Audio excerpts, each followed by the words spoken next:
بسم اللہ الرحمن الرحیم اللہ کے نام سے شروع جو بڑا مہربان نہایت رحم والا ہے۔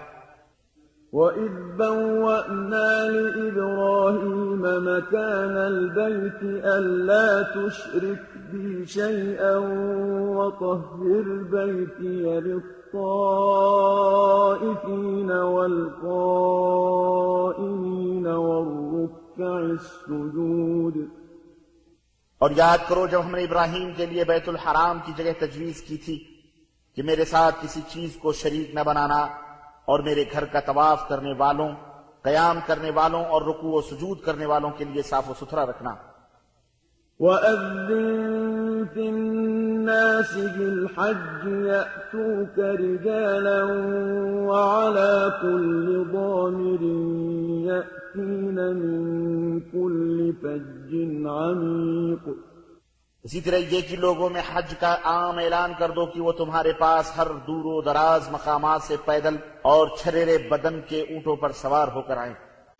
لبیک اللہم لبیک لبیک لا شریک لک لبیک ان الحمد والنعمت لک والملک لا شریک لک۔ بسم اللہ الرحمن الرحیم۔ الحمد للہ رب العالمین وصلی اللہ علی اشرف المرسلین نبینا محمد وعلی آلہ وصحبہ اجمعین، اما بعد فاعوذ باللہ السمیع العلیم من الشیطان الرجیم۔ وَأَتِمُّوا الْحَجَّ وَالْعُمْرَةَ لِلَّهِ، اور اللہ کی رضا کے لیے حج اور عمرہ ادا کرو۔ آج کی مجلس میں ہم حج کا مختصر طریقہ بیان کریں گے۔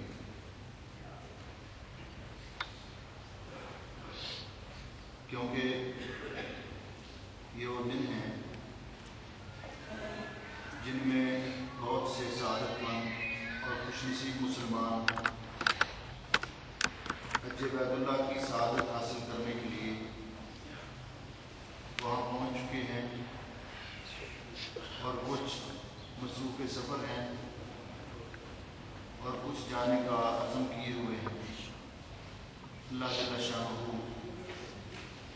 سب کی حاضری قبول فرمائے، سب کا سفر بخیر بنائے، اور سب کو حج مبرور کی سعادت نصیب کرے، اور گناہوں سے پاک صاف کر کے خیر اور بقیت اپنے اہل و عیال میں واپس لے آئے۔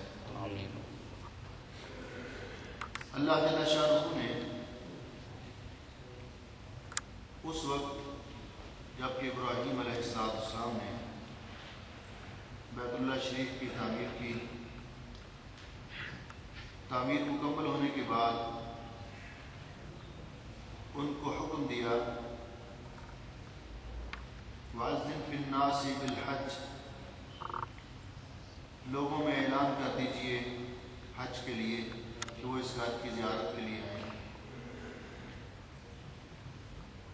اس سے ہی حج کا مفہوم واضح ہوتا ہے کہ عربی زبان میں لفظ حج کا معنی ہے قصد کا ارادہ، اور اصطلاحی مفہوم اس کا کہ ایام حج میں مناسک حج ادا کرنے کے لیے بیت اللہ شریف کا قصد کرنا حج کہلاتا ہے۔ جب بیت اللہ شریف مکمل ہو گیا تو ابراہیم علیہ السلام نے جہاں اللہ تعالیٰ کی بارگاہ میں یہ دعا کی کہ ربنا تقبل منا، اللہ ہماری اس محنت کو قبول فرما، وہاں یہ دعا بھی کی وارنا مناسکنا، کہ اللہ ہمیں حج کے مناسک بھی سکھا۔ نبی اکرم صلی اللہ علیہ وسلم نے بھی اپنی امت کو اور صحابہ کرام کو جو اس وقت آپ کے ساتھ حج میں تھے، آپ بار بار فرما رہے تھے خذوا عنی مناسککم، مجھ سے حج کے طریقے سیکھ لو، مجھ سے حج کے طریقے سیکھو، کیونکہ اللہ جل شانہ نے ہمیں اپنی عبادت کے لیے پیدا کیا ہے، سکھانے کے لیے، اس کی عملی تربیت دینے کے لیے اللہ جل شانہ نے انبیاء اور رسول علیہ السلام کو مبعوث فرمایا۔ اس لیے کسی بھی عبادت کی قبولیت کے لیے بنیادی طور پر 3 شرطیں ہیں۔ پہلی شرط یہ ہے کہ عبادت کرنے والا مومن ہو، جس میں ایمان کی شرط مفقود ہے، مومن نہیں، اس کا کوئی عمل اللہ رب العزت کی بارگاہ میں قبول نہیں۔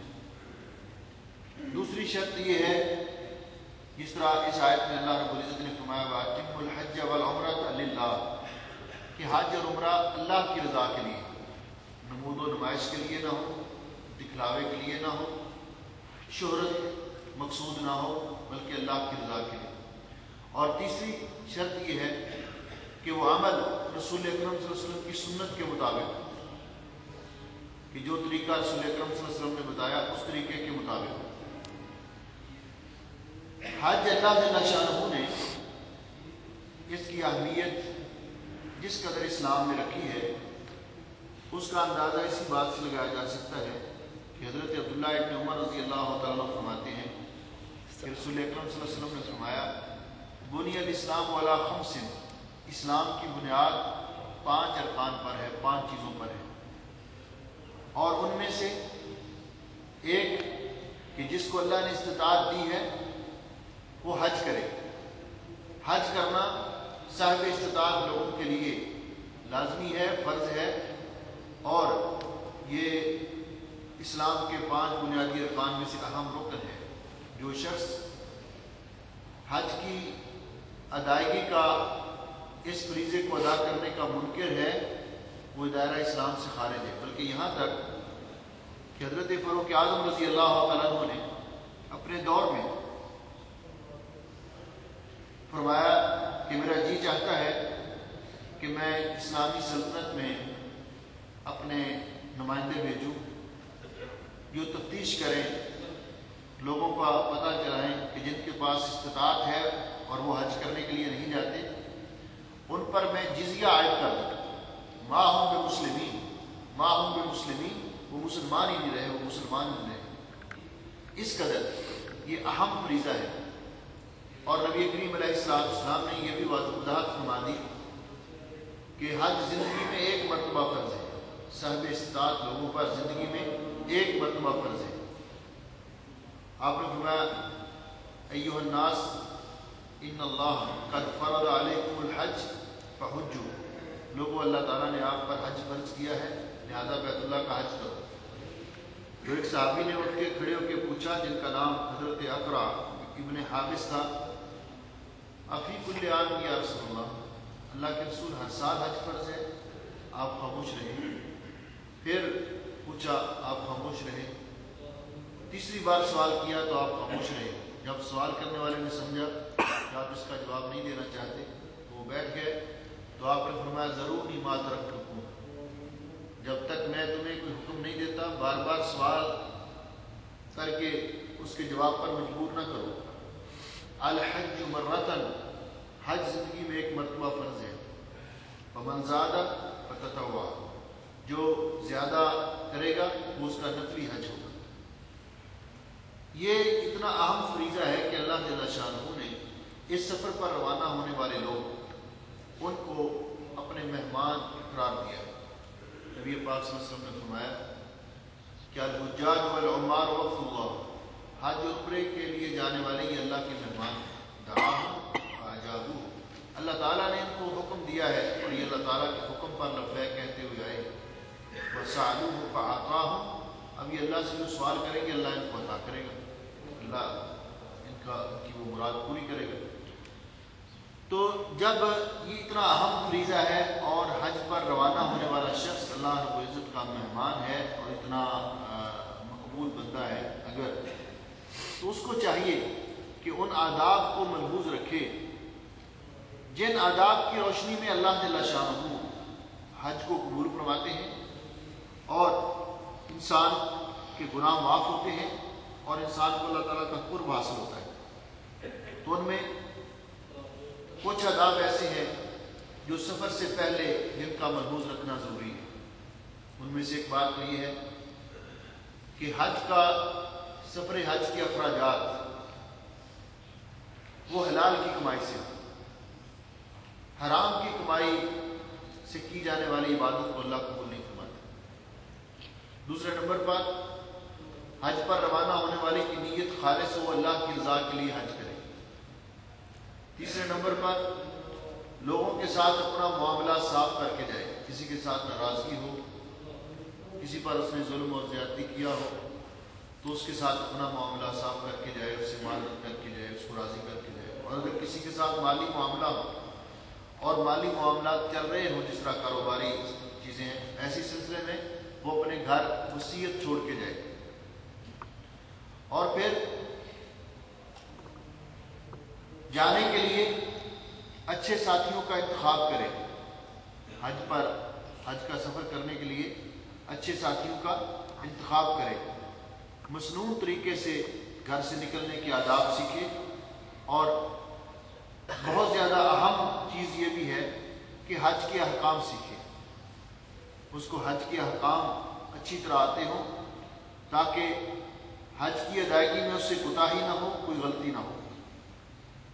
اس بات کا احساس رہے کہ بیت اللہ شریف، مکہ مکرمہ اور مدینہ طیبہ حرم ہے، اور حجاج کرام حج کے دوران یا عمرے کے دوران جہاں بھی ان کی رہائش ہوتی ہے وہ حرم کی حدود میں ہوتی ہے، خواہ وہ مکہ کے اندر رہائش ہو، عزیزیہ میں ہو، مکہ شہر میں ہو، حرم کے قریب ہو یا دور ہو، حجاج کرام کی رہائش جہاں بھی ہوتی ہے وہ حرم کی حد کے اندر ہوتی ہے، مکہ میں بھی اور مدینہ میں بھی۔ اور حرم کی حدود کون سی ہیں اور کہاں کہاں ہیں؟ جب ابراہیم علیہ السلام نے بیت اللہ شریف کو تعمیر کر لیا تو اللہ رب العزت نے جبریل امین کو بھیج کر ان کے لیے حرم کی حدود کی نشاندہی کی، اور انہوں نے وہاں علامات مقرر کی، اور یہ علامات ہر دور میں ان کو تازہ اور اجاگر کیا جاتا رہا ہے۔ نبی کریم علیہ السلام نے فتح مکہ کے موقع پر صحابی کو بھیجا تھا اور ان کی ڈیوٹی لگائی تھی کہ وہ جا کر حرم کی علامات ان کو اجاگر کریں۔ حضرت فاروق اعظم نے اپنے دور میں ایسے کیا، اور آج کل جو حرم کی حدود پر علامات ہیں وہ ایک محراب نما برجی بنی ہوئی ہے، اور اس پر لکھا ہوا ہے کہ یہاں تک حرم کی حد ہے۔ یہ حرم کی حدود کہاں کہاں تک ہیں؟ حرم کی حد مشرق میں وادی اورانا جو میدان عرفات کی طرف ہے، اس کے مغربی کنارے تک ہے، اور اس کا سفر بیت اللہ شریف سے 15 کلومیٹر کا فاصلہ ہے۔ بیت اللہ شریف سے 15 کلومیٹر کا فاصلہ ہے۔ مغرب میں حرم کی حد حدیبیہ تک ہے۔ حدیبیہ جدہ روڈ پر واقع ہے، جب جدے سے آتے اور جاتے ہیں تو حدیبیہ جدہ روڈ پہ واقع ہے آج کل، اور اس کا نام شمیسی ہے، آج کل اس کا نام الشمیسی ہے، اور وہاں چیک پوسٹ ہے، جدے سے آنے والے لوگ ان کو وہاں پہ ہویہ وغیرہ چیک کیا جاتا ہے، تو وہاں تک حرم کی حد ہے، کیونکہ رسول اکرم صلی اللہ علیہ وسلم جب صلح حدیبیہ کے موقع پر آپ نے وہاں پہ قیام کیا تھا تو آپ حرم کی حد کے باہر ٹھہرے تھے، لیکن جب نماز کا وقت ہوتا تھا تو آپ حرم کی حد کے اندر آ کر نماز ادا کرتے تھے، کیونکہ حرم کی نماز غیر حرم کی نماز سے افضل ہے۔ شمال میں یعنی مکہ معظمہ کے شمال میں تنعیم حرم کی حد ہے، اور مسجد عائشہ جہاں آج تعمیر ہے، مسجد عائشہ رضی اللہ تعالیٰ عنہ، ام المؤمنین عائشہ رضی اللہ تعالیٰ کے نام سے، کیونکہ انہوں نے وہاں سے عمرہ کیا تھا، اس لیے آج وہاں مسجد عائشہ تعمیر ہے۔ تو مسجد عائشہ حرم کی حد سے باہر ہے۔ مسجد عائشہ کا محراب کے پاس ایک برجی بنی ہوئی ہے، محراب نما، اور اس پر لکھا ہوا ہے کہ یہاں تک حرم کی حد ہے، آپ وہاں سے گزریں تو وہاں سے نظر آتی ہے۔ یہ فاصلہ بیت اللہ شریف سے تقریباً 7 کلومیٹر ہے۔ جنوب میں جب یمن کی طرف سے آ رہے ہیں تو جنوب میں ایک جگہ ہے اضاعت اللبن، ایک پہاڑ کا نام ہے اضاعت اللبن، یہاں تک حرم کی حد ہے، اور اس کا فاصلہ بیت اللہ شریف سے 12 کلومیٹر ہے۔ شمال مشرق میں جیرانہ کے راستے پر وہاں حرم کی حد ہے، اور آج کل اس بستی کا نام ہے شرائع المجاہدین، اور یہ حرم بیت اللہ شریف سے 16 کلومیٹر کے فاصلے پر ہے۔ یہ حرم کی حد ہے۔ رسول اکرم صلی اللہ علیہ وسلم نے فرمایا کہ حرم کی حد کے اندر نہ شکار کرنا جائز ہے، نہ شکار کو خوف زدہ کرنا جائز ہے، نہ لڑائی کرنا، قتال کرنا آپس میں جائز ہے، اور نہ ہی وہاں کے درخت کاٹنے جائز ہیں، نہ ہی وہاں کی کوئی گری ہوئی چیز اٹھانی جائز ہے، لقطہ اٹھانا بھی جائز نہیں۔ ہاں اگر کسی کو پتا ہے کہ اس کا ساتھی آگے جا رہا ہے، اس کی کوئی چیز گر گئی تو اس تک پہنچانے کے ارادے سے اٹھا سکتا ہے، لیکن جس کے بارے میں پتہ نہیں ہے کس کی ہے، تو حرم کی گری ہوئی چیز، حرم کا لقطہ اٹھانا جائز ہے۔ یہی حکم حرم مکہ کا ہے، اور یہی حکم حرم مدینہ کا ہے۔ اور حرم مدینہ کی حدود کیا ہے؟ رسول اکرم صلی اللہ علیہ وسلم نے فرمایا، جب مدینہ میں ہجرت کر کے آپ تشریف لائے تو آپ نے اللہ تعالیٰ سے دعا کی تھی کہ اللہ، جس طرح ابراہیم علیہ السلام کے لیے مکہ کو حرم قرار دیا گیا تو میرے لیے مدینہ کو حرم قرار دے دیں۔ اور آپ نے فرمایا المدینہ تو حرم انہا حرم آمن، مدینہ حرم ہے اور امن والی جگہ ہے۔ اور آپ نے فرمایا المدینہ تو حرم ما بین عیر الی طور، شمال کے اندر ہے طور پہاڑ، یہ جبل احد کے پیچھے ہے، یہاں سے لے کر یہاں تک حرم کی حد ہے شمال میں مدینہ کی۔ یہ فاصلہ اس پہاڑ کا مسجد نبوی شریف سے تقریباً 8 کلومیٹر بنتا ہے۔ جنوب میں حرم کی حد ہے جبل عیر تک، اور جبل عیر اس کا ایک کنارہ میقات تک پہنچ جاتا ہے۔ یہ مدینہ کے جنوب میں لمبا پہاڑ ہے، اور اس کا فاصلہ بھی تقریباً 7.5 یا 8 کلومیٹر بنتا ہے مسجد نبوی شریف سے۔ مشرق میں حرم مدینہ کی حد حرہ واقم یا حرہ شرقیہ ہے، الحرہ شرقیہ، اور مغرب میں حرہ وابر یا وبر، حرۃ الوبر، اور یا اس کو حرہ غربیہ کہتے ہیں، وہاں تک حرم کی حد ہے۔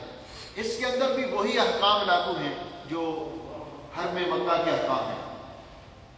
حجاج کرام جب حج یا عمرے کی نیت سے سفر کرتے ہیں تو عمومی طور پر جو شخص حج یا عمرے کے لیے جاتا ہے اس کے لیے بیت اللہ شریف میں داخل ہونا یا مکہ میں داخل ہونا بغیر احرام کے جائز نہیں۔ اگر اس کا ارادہ حج یا عمرے کا نہیں ہے، ویسے تجارتی سفر کے لیے جاتا ہے، کسی عزیز کو ملنے کے لیے جاتا ہے، تو پھر بغیر احرام کے بھی داخل ہو سکتا ہے۔ رسول اکرم صلی اللہ علیہ وسلم جب فتح مکہ کے موقع پر داخل ہوئے تھے مکہ میں تو بغیر احرام کے داخل ہوئے تھے۔ آپ نے اپنے سر مبارک پر خود پہنا ہوا تھا، جو جنگی لحاظ سے ایک اسلحہ کے طور پر ہوتا ہے۔ تو اس لیے جو بھی حج یا عمرے کے ارادے سے جائے گا اس کے لیے وہ میقات جو مقرر کیا گیا ہے کہ یہاں سے احرام باندھنا ہے، اس کو بغیر احرام کے کراس کرنا جائز نہیں، اور وہ میقات رسول اکرم صلی اللہ علیہ وسلم نے مقرر کر دیے، اور وہ 5 میقات ہیں۔ رسول اکرم صلی اللہ علیہ وسلم نے مدینے والوں کے لیے جو میقات مقرر کیا وہ میقات ہے ذوالحلیفہ، جسے آج کل ابیار علی کہا جاتا ہے، اور یہ فاصلہ، یہ سب سے دور میقات ہے، اس کا فاصلہ مکہ مکرمہ سے 450 کلومیٹر ہے، 450 کلومیٹر۔ تو جو لوگ مدینہ سے جائیں گے حج یا عمرے کے لیے تو وہ اہل مدینہ کے میقات سے احرام باندھیں گے، اور یہ میقات مسجد نبوی شریف سے تقریباً 7 کلومیٹر کے فاصلے پر ہے۔ جو لوگ کویت سے جاتے ہیں، اگر ان کا ارادہ پہلے مدینہ جانے کا ہے تو راستے میں ان کا کوئی میقات نہیں ہے۔ جب یہ مدینہ سے مکہ کی طرف روانہ ہوں گے تو پھر اہل مدینہ کے میقات سے احرام باندھیں گے۔ دوسرا میقات ہے رسول اکرم صلی اللہ علیہ وسلم نے مقرر کیا ان لوگوں کے لیے جو نجد کی طرف سے آتے ہیں. نجد سے مراد یہ کہ ریاض کی طرف سے آتے ہیں، یا ہم لوگ کویت سے جاتے ہیں اور پہلے مدینہ نہیں جاتے، ڈائریکٹ مکہ جانے کا پروگرام ہے، تو یہ میقات ہے قرن المنازل. قرن المنازل یہ میقات آتا ہے طائف کے پاس، اور اس کا فاصلہ بیت اللہ شریف سے 76 کلومیٹر ہے، تقریباً 75 کلومیٹر ہے، دور ہے یہ میقات. یہاں سے احرام باندھیں گے. جو لوگ شام سے آتے ہیں، مثلا شام سے، مغرب سے، فلسطین سے، مصر سے، ان کے لیے رسول اکرم صلی اللہ علیہ وسلم نے میقات مقرر کیا جحفہ. آج کل اس کے مقابلے میں ایک جگہ ہے جس کا نام رابغ ہے، وہاں سے یہ لوگ احرام باندھتے ہیں، اور اس کا فاصلہ بیت اللہ شریف سے 183 کلومیٹر ہے. جو لوگ ایشیا سے آتے ہیں، مشرق سے آتے ہیں، مثلا یمن سے آتے ہیں، پاکستان سے آتے ہیں، بنگلہ دیش سے آتے ہیں، انڈیا سے آتے ہیں، ان علاقوں سے آتے ہیں، تو ان کے لیے میقات ہے یلملم. اور یہ میقات سمندری راستے پر آتا ہے، سمندر کے راستے پر یہ میقات آتا ہے. وہ ایک پہاڑی ہے یمن کے برابر، اس کا نام ہے یلملم، وہ میقات ہے. تو اگر تو بحری جہاز کے راستے سے آتے ہیں تو پھر تو وہاں رکتے ہیں اور وہاں پہ احرام باندھتے ہیں. لیکن جو لوگ باہر سفر کرتے ہیں ان کے لیے تو کسی میقات پر بھی جہاز نہیں رکتا، تو ان کے لیے بہتر طریقہ یہ ہے کہ وہ اپنے گھر سے ہی غسل وغیرہ کر کے احرام پہن لیں، اور جہاں جہاز میں اناؤنس ہو کہ میقات آ گیا ہے وہاں سے نیت کر لیں اور تلبیہ پڑھنا شروع کر دیں. تو یہ میقات جو لوگ عراق سے آتے ہیں ان کے لیے میقات ہے ذات عرق، اور یہ مکہ مکرمہ سے 94 کلومیٹر کے فاصلے پر ہے، 94 کلومیٹر کے فاصلے پر یہ میقات ہے. یہ مواقیت مقرر کیے گئے. اب جو لوگ حج کے لیے جا رہے ہیں، عمومی طور پر حج کے لیے جو لوگ جاتے ہیں، حج کی 3 قسمیں ہیں. ایک حج افراد ہے کہ صرف حج کا نیت کرنا ہے، حج کا ارادہ کرنا. دوسرا حج قران ہے، حج اور عمرے کا ایک ساتھ ارادہ کرنا، اور ان کے لیے ضروری ہے کہ قربانی ساتھ لے کر دیں.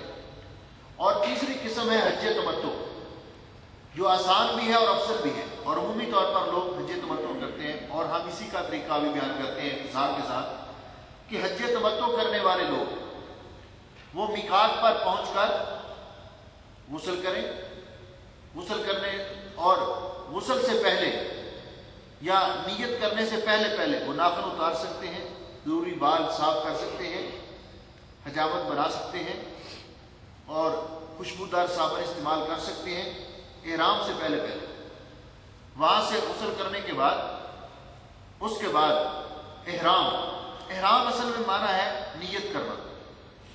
احرام کا معنی نیت کرنا، لیکن آج کل اس کا اطلاق یہ جو چادریں ہم لیتے ہیں، لباس پہنتے ہیں احرام کا، اس پر ہونے لگا، مگر اصل میں معنی اس کا ہے نیت کرنا. تو اب مردوں کے لیے احرام یہ ہے کہ غسل کرنے کے بعد مرد ایک چادر نیچے تہمت کے طور پر باندھ لیں. اگر وہ ویسے نہیں باندھتے تو اس کو باندھنے کے لیے بیلٹ استعمال کر سکتے ہیں، اور ایک چادر اوپر لے لیں، ایک چادر اوپر لے لیں.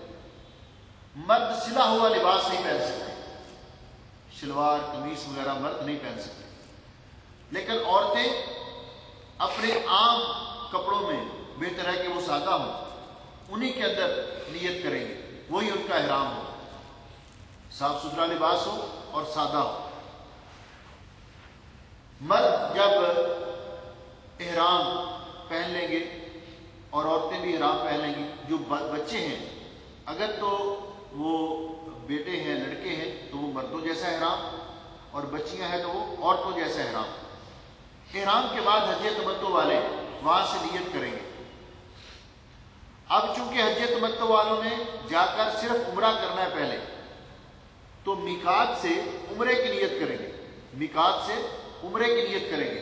اور وہ نیت کیسے کریں گے؟ اللہم لبیک عمرۃ، اللہم لبیک عمرۃ، یا لبیک اللہم بعمرۃ.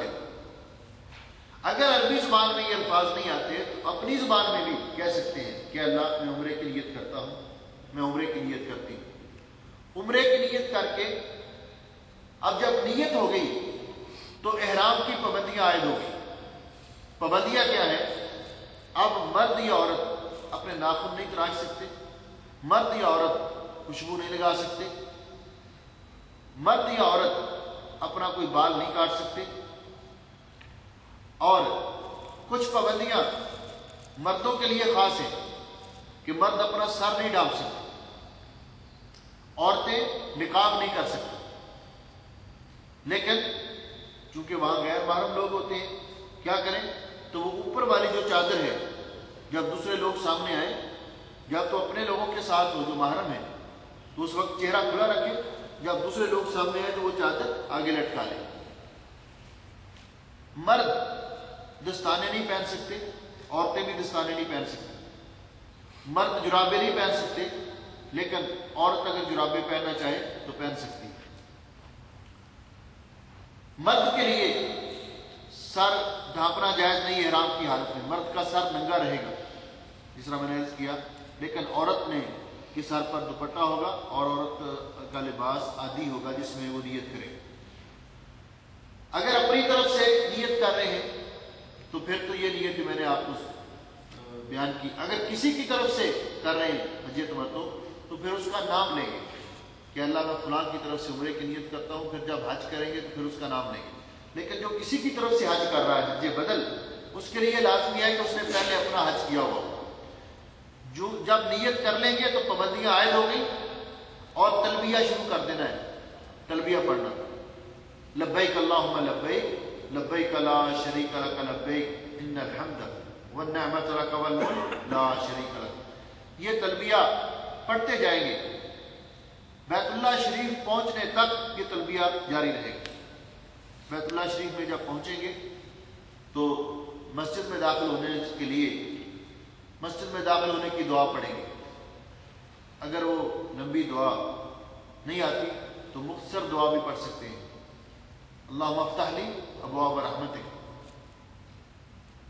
اور دایاں پاؤں اندر رکھیں گے، سامنے بیت اللہ شریف نظر آئے گا تو بیت اللہ شریف کو دیکھ کر یہ دعا پڑھنا مستحب ہے. اللہم انت السلام ومنک السلام فحینا ربنا بالسلام تبارک یا ذا الجلال والاکرام. بیت اللہ شریف میں جا کر اگر تو کسی فرض نماز کا ٹائم نہیں، اگر جماعت کھڑی ہے تو جماعت میں شامل ہو جائے، پہلے فرض نماز ادا کر لیں، یا آپ کی فرض نماز رہتی ہے ٹائم نکل رہا ہے تو آپ پہلے فرض نماز پڑھ لیں. اگر نہیں، نماز کا ٹائم بھی نہیں اور آپ نے پہلے پڑھ لی ہوئی ہے نماز، تو پھر آپ جائیں تو سب سے پہلے جا کر طواف شروع کریں. یہ طواف جو آپ کریں گے یہ طواف قدوم ہے، یہ طواف قدوم ہے، پہلا طواف ہے. اس طواف میں مردوں کے لیے یہ حکم ہے کہ مرد طواف شروع کرنے سے پہلے اپنا دایاں کندھا ننگا کر لیں گے. یعنی وہ چادر جو اوپر لی ہوئی ہے وہ اپنے دائیں کندھے کے نیچے سے نکال کر بائیں کندھے پہ ڈال لیں گے، اور اس کو بولتے ہیں استوا. استوا. دوسرا کام یہ ہے کہ مرد پہلے 3 چکروں میں رمل کریں گے. مرد پہلے 3 چکروں میں رمل کریں گے. رمل کا معنی کہ ہلکے قدموں کے ساتھ تھوڑا تیز چلیں گے، چھوٹے چھوٹے قدموں کے ساتھ، اور کندھے اچکا کے کندھے ہلا کے چلیں گے. لیکن عورتوں کے لیے رمل نہیں ہے، نہ یہاں پہ اور نہ سائی کے دوران. عورتوں کے ذمہ رمل نہیں ہے. اس طرح طواف شروع کرتے وقت دل میں نیت کریں گے، دایاں کندھا ننگا کر لیں گے مرد، اور بسم اللہ اللہ اکبر کہہ کر حجر اسود کو بوسہ دیں گے. اگر بوسہ نہیں دے سکے تو ہاتھ لگا کر دایاں ہاتھ اس کو چوم لیں. اگر ہاتھ بھی نہیں لگا سکے تو دور سے اشارہ کر کے پھر اس کو چومنے کی ضرورت نہیں، گزر جائیں. اور اس طرح سے طواف شروع کریں کہ بیت اللہ شریف آپ کی لیفٹ سائڈ پہ ہے اور آپ طواف کر رہے ہیں. طواف کے اندر آپ کوئی بھی دعا کر سکتے ہیں، صرف رکن یمانی کے پاس آپ پہنچیں تو اگر آپ کو موقع ملے تو اس کو بھی ہاتھ لگائیں، استلام کریں. اگر بھیڑ ہے نہیں موقع ملا تو اس کو اشارہ کرنے کی ضرورت نہیں. رکن یمانی اور حجر اسود کے درمیان کا جو فاصلہ ہے یہاں پہ دعا جو مسنون ہے، ربنا آتنا فی الدنیا حسنہ وفی الآخرۃ حسنۃ وقنا عذاب النار. اس طرح آپ 7 چکر پورے کریں گے. ہر دفعہ حجر اسود کے پاس آ کر یا بوسہ دیں گے یا ہاتھ لگا کر چوم لیں گے موقع ملا، یا اشارہ کر کے گزر جائیں گے.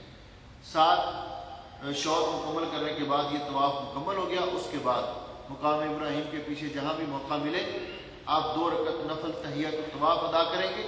یہ کسی وقت بھی آپ ادا کر، جب بھی آپ نے طواف کیا ہے، خواہ فجر کے بعد کیا ہے، خواہ عصر کے بعد کیا ہے، کسی وقت بھی طواف کیا ہے، آپ یہ نفل ادا کر سکتے ہیں۔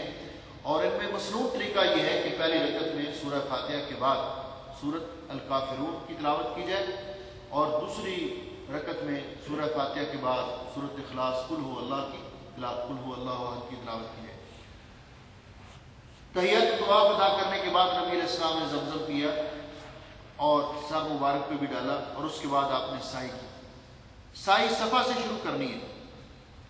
صفا پہاڑی پہ چڑھتے ہوئے انسان یہ آیت پڑھے ان الصفا والمروہ من شعائر اللہ ابدأ بما بدأ اللہ بہ۔ صفا اور مروہ اللہ کے شاعر ہیں، میں بھی وہیں سے شروع کرتا ہوں جہاں سے اللہ نے قرآن میں شروع کیا۔ اور صفا پہ کھڑے ہو کر بیت اللہ شریف کی طرف رخ کر کے جب بیت اللہ شریف نظر آئے تو 3 مرتبہ اللہ اکبر اللہ اکبر اللہ اکبر لا الہ الا اللہ وحدہ لا شریک لہ لہ الملک ولہ الحمد وہو علی کل شیء قدیر لا الہ الا اللہ وحدہ انجز وعدہ ونصر عبدہ وہزم الاحزاب وحدہ۔ یہ دعا پڑھے اور اس کے بعد ہاتھ اٹھا کر اگر دعا کرنا چاہیں تو نبی علیہ السلام نے لمبی دعا کی، بلکہ مسنون ہے وہاں دعا کرنی چاہیے۔ پھر ہاتھ نیچے کر کے پھر دوبارہ وہی کلمات جو پہلی دفعہ پڑھے تھے، پھر اس کے بعد دعا، پھر تیسری بار یہ کلمات پڑھنے کے بعد پھر وہاں سے مروہ کی طرف چلا جائے۔ اس دوران آپ کوئی بھی دعا، ذکر اذکار، قرآن پاک کی تلاوت، رسول اکرم صلی اللہ علیہ وسلم پر درود، کوئی بھی ذکر اذکار کرتے جائیں، حتیٰ کہ جب آپ مروہ کی طرف جا رہے ہوں گے تو راستے میں 2 گرین لائٹس آئیں۔ پہلی گرین لائٹ سبز لائٹ سے دوسری تک مرد رمل کریں گے، ہلکا سا دوڑ کے گزریں گے، لیکن عورتیں اپنی نارمل رفتار میں گزریں گی۔ لیکن جب رش ہوتا ہے، جن لوگوں کو خطرہ ہوتا ہے کہ ہمارے ساتھ عورتیں ہیں اور رمل کریں گے تو عورتیں پیچھے رہ جائیں گی، تو وہ اگر نارمل بھی گزر جائیں اس خدشے کے پیش نظر تو گزر سکتے ہیں، وگرنہ مردوں کے لیے سنت ہے کہ وہ رمل کریں، عورتیں رمل نہیں کریں گی وہاں بھی۔ اسی طرح مروہ پہاڑی پہ جا کر وہی کچھ پڑھیں گے جو صفا پہ پڑھا تھا بیت اللہ شریف کی طرف رخ کر کے، اور وہی عمل کریں گے جو صفا پہ کیا تھا۔ تو صفا سے مروہ تک ایک شوط، پھر مروہ سے صفا تک دوسرا، پھر صفا سے مروہ تک تیسرا، پھر مروہ سے صفا تک چوتھا، پھر صفا سے مروہ تک 5واں، پھر مروہ سے صفا تک 6واں، پھر صفا سے مروہ تک 7واں۔ 7 شوط پورے ہو گئے اور یہ سعی مکمل ہو گئی۔ اب عمرہ کرنے والوں کا ایک واجب باقی رہ گیا، اور وہ واجب ہے حجامت بنوانا۔ وہ واجب ہے حجامت بنوانا۔ اب بعض بھائیوں کو دیکھا ہے کہ جس طرح طواف کے بعد وہ 2 رکعت تحیۃ الطواف پڑھتے ہیں، اسی طرح وہ سعی کے بعد بھی 2 رکعت طواف نفل پڑھتے ہیں، یہ درست نہیں ہے۔ یہ ایک ایسے نیا کام ہے جو دین کے اندر ایجاد ہو چکا ہے، بدعت ہے کہ لوگ کہتے ہیں جس طرح طواف کے بعد 2 نفل لازمی ہے، اس طرح سعی کے بعد بھی 2 نفل لازمی ہے۔ یہ بھی بات سنت کے خلاف ہے۔ اسی طرح بعض لوگ اپنی لا علمی کی بنیاد پر وہ سمجھتے ہیں کہ جس طرح بیت اللہ شریف کا طواف حجر اسود سے لے کر حجر اسود تک مکمل ہوتا ہے، اس طرح صفا مروہ کا شوط بھی وہ صفا سے لے کر صفا تک ہی مکمل ہوتا ہے، اور اس چکر میں وہ 7 کی بجائے 14 چکر لگاتے ہیں۔ مشقت بھی ہے اور خلاف سنت بھی ہے، اس چیز سے اعتراض کرنا چاہیے۔ اب آخری واجب رہ گیا وہ حجامت بنوانا۔ حجامت مرد یا اپنے سارے سر کے بال منڈوائیں گے، اور منڈوانا افضل ہے، یا چھوٹے کروائیں گے، اور عورتیں اپنے سر کے بالوں کو جمع کر کے آخر میں سے ایک انگلی کے پورے کے برابر کاٹ لیں گی۔ خود بھی کاٹ سکتی ہیں، ان کا شوہر بھی کاٹ سکتا ہے، یا کوئی دوسری عورت بھی کاٹ سکتی ہے۔ اس طرح عمرہ مکمل ہو گیا۔ اب جو احرام کی پابندیاں تھیں وہ ختم ہو گئی۔ حجامت کروانے کے بعد غسل وغیرہ کر کے اپنے عادی لباس پہن لیں، اور بیت اللہ شریف میں آ کر جب جی چاہے طواف کریں، اور اس کے بعد 8 تاریخ کو پھر حج کے لیے احرام باندھیں گے۔ جہاں رہائش ہے وہیں سے غسل کر کے اسی طرح احرام پہنیں گے، مرد 2 انسلی چادروں میں اور عورتیں اپنے عادی لباس میں، جس طرح میقات سے احرام باندھا تھا۔ اور اس احرام کے بعد طواف کرنا لازمی نہیں ہے، بلکہ نبی علیہ السلام یہاں سے سیدھے مینا میں گئے تھے۔ مصنون یہی ہے کہ یہاں سے احرام پہن کر حج کی نیت کریں، اور حج کی نیت اللہم لبیک حج، یا اللہ میں حج کی نیت کرتا ہوں، یا حج کی نیت کرتی ہوں، اور دیگر ہے. اور یہاں سے پھر تلبیہ شروع ہو جائے گا اور احرام کی پابندیاں لاگو ہو جائیں گی جس طرح پہلے لاگو ہوئی تھی. اور یہاں سے مینا پہنچیں گے تلبیہ پڑھتے ہوئے لبیک اللہم لبیک لبیک لا شریک لک لبیک ان الحمد والنعمت لک والملک لا شریک لک. مینا پہ پہنچ کر نبی علیہ السلام نے ظہر کی نماز اپنے وقت پر قصر کر کے پڑھائی، عصر کی نماز اپنے وقت پر قصر کر کے پڑھائی، اور پھر اس کے بعد مغرب کی نماز پڑھی، پھر اس کے بعد عشاء کی نماز اپنے وقت پر آپ نے پڑھائی، اور اس کے بعد آپ نے آرام کیا، صحابہ اکرام نے بھی آرام کیا. اگلے دن فجر کی نماز پڑھنے کے بعد ذکر اذکار میں تلبیہ پڑھنے میں مشغول رہے، حتیٰ کہ جب سورج طلوع ہو گیا تو طلوع آفتاب کے بعد وہاں سے 9 تاریخ کو میدان عرفات کی طرف روانہ ہوئے. میدان عرفات کا وقوف یہ حج کا رکن ہے. تو میدان عرفات میں آپ نے زوال سے پہلے تک میدان عرفات کے باہر قیام کیا، آپ کے لیے خیمہ لگایا گیا، وہیں آپ نے خطبہ حج دیا اور اذان کہی گئی. دونوں نمازیں آپ نے پہلے اقامت کہی گئی ظہر کے لیے، آپ نے ظہر قصر کر کے پڑھائی، پھر اس کے ساتھ ہی عصر کی نماز بھی آپ نے جمع کر کے جمع تقدیم کے ساتھ قصر کر کے پڑھائی، اور اس کے بعد آپ میدان عرفات میں چلے گئے. تو مسجد نمرہ کا جو پہلا حصہ ہے محراب والا وہ میدان عرفات سے باہر ہے، اس لیے یہ طاقت کر لینا چاہیے کہ وہاں سائن بورڈ لگے ہوئے مسجد کے درمیان میں جس پہ لکھا ہوا ہے کہ یہاں سے عرب کی حد، یہاں سے میدان عرفات کی حد شروع ہوتی ہے. وہاں باہر بھی پول لگے ہوئے ہیں اور جن کا رنگ کیا گیا ہے، جہاں یہ ظاہر کیا گیا کہ یہ میدان عرفات کی حدود ہے. تو غروب آفتاب تک رسول اکرم صلی اللہ علیہ وسلم نے وہاں وقوف کیا اور اللہ تعالیٰ سے دعا کی، اور آپ نے فرمایا کہ میدان عرفات کے دن اللہ تعالیٰ جتنے لوگوں کو جہنم سے آزاد کرتا ہے باقی کسی اور دن میں اتنے لوگوں کو جہنم سے آزاد نہیں کرتا. اس دن اللہ تعالیٰ کسی کی دعا کو رد نہیں کرتا. آپ نے فرمایا کہ سب سے بہتر دعا جو میں نے بھی کی اور تمام انبیاء نے کی وہ یوم عرفہ کی دعا ہے، لا الہ الا اللہ وحدہ لا شریک لہ لہ الملک ولہ الحمد یحیی و یمیت وہو علی کل شیء قدیر.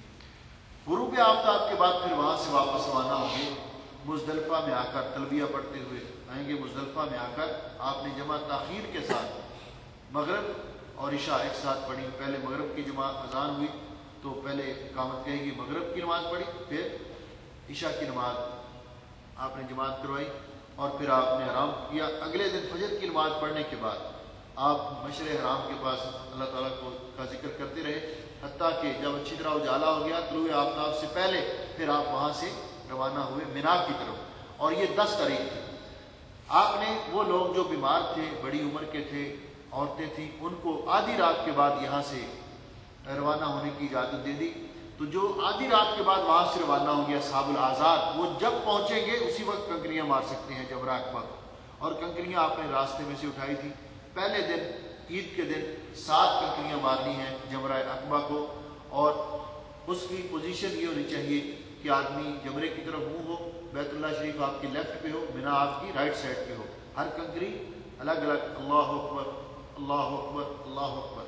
دوسرا کام اس دن ہے قربانی کرنا، تیسرا کام ہے حجامت بنوانا، اور چوتھا کام ہے طواف زیارہ کرنا. کنکریاں مارنے کے بعد، قربانی کرنے کے بعد جب حجامت بنوا لی تو انسان احرام کی پابندیاں ختم ہو گئی، غسل کر کے اپنا عادی لباس پہن سکتے ہیں اور اسی میں جا کر طواف کر سکتے ہیں. اور لیکن ایک پابندی باقی رہی کہ اس کو کہتے ہیں تحلل اصغر، کہ انسان ساری پابندیاں ختم ہو گئی لیکن اپنی بیوی کے ساتھ ازدواجی تعلقات نہیں قائم کر سکتا جب تک طواف زیارہ نہیں کرے. طواف زیارہ کے ساتھ حج تمتع کرنے والوں نے سعی بھی کر لی ہے، طواف زیارہ کے ساتھ سعی بھی کرنی ہے، اور پھر رات آ کر مینا میں گزارنی ہے. مینا کے اندر رات گزارنا واجب ہے.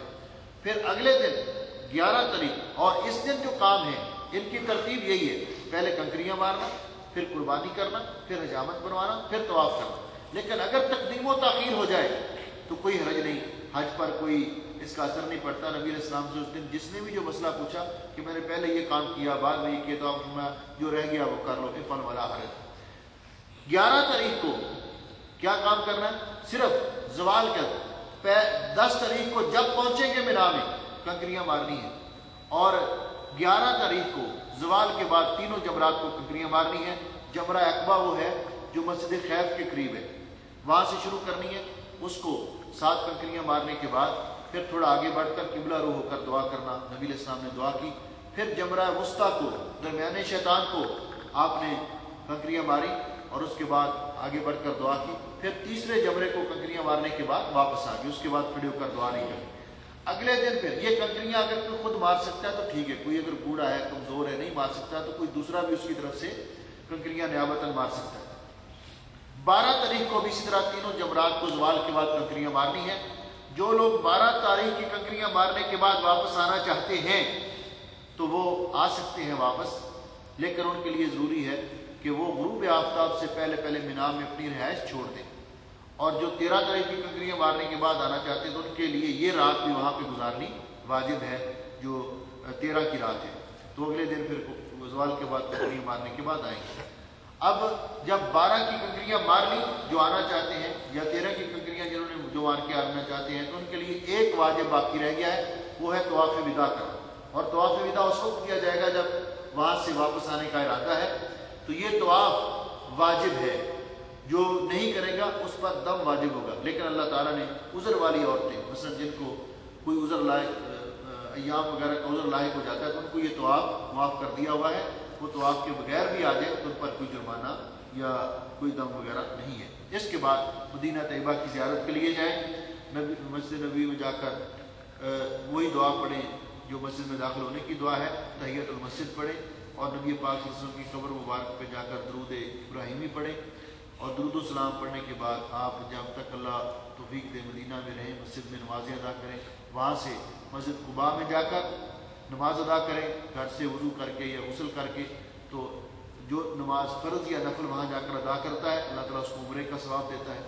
اور وہاں جب تک اللہ کو منظور ہو اس کے بعد آپ واپس آئیں۔ نبی علیہ السلام جب حج کر کے واپس پلٹے تو آپ وہاں سے زمزم لائے، آپ لوگوں کو پلاتے تھے اور گفٹ بھی دیتے تھے، تو زمزم آپ لائیں، اپنے عزیزوں کو دوستوں کو پلائیں۔ تو اس طرح حج کا یہ مختصر طریقہ ہے۔ اللہ جل شانہ ہم سب کو یہ ساتھ میں بار بار نصیب فرمائے، اور جو لوگ جا رہے ہیں اللہ رب العزت ان کا حج حج مبرور بنائے، اور ان کو گناہوں سے پاک صاف کر کے واپس لوٹائے، اور بخیر و عافیت اپنے حج میں واپس لے آئے۔